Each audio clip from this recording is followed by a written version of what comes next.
នេះគឺជាការព្រួសស្រូវស្លៃនៅប្រទេសអ៊ីស្រាអែលបងកុំច្រឡំថា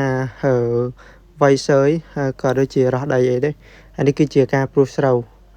ខ្ញុំឃើញលើកទី1ហើយកន្លែងធ្វើការងាររបស់ខ្ញុំហើយនៅកន្លែងធ្វើការងាររបស់ខ្ញុំគឺដីធំខ្លាំងមែនទែនហើយសងខាងដាំដំណាំបន្លែហើយកដាព្រួសស្រូវស្លៃហើយនេះគឺជា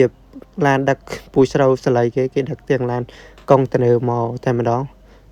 ដោយសារនៅជាប់ដីកន្លែងខ្ញុំធ្វើការហ្នឹងគឺធំខ្លាំងមែនទែនហើយនេះបន្ទាប់ពីការដោះលូតលាស់បានរយៈពេលប្រហែលជាមួយខែមកគឺពិតជាល្អហើយ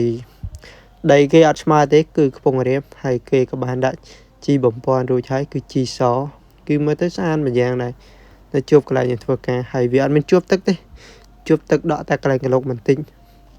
ហើយនេះជា green house ដែលធ្វើថ្មីកន្លែងខ្ញុំធ្វើការហ្នឹង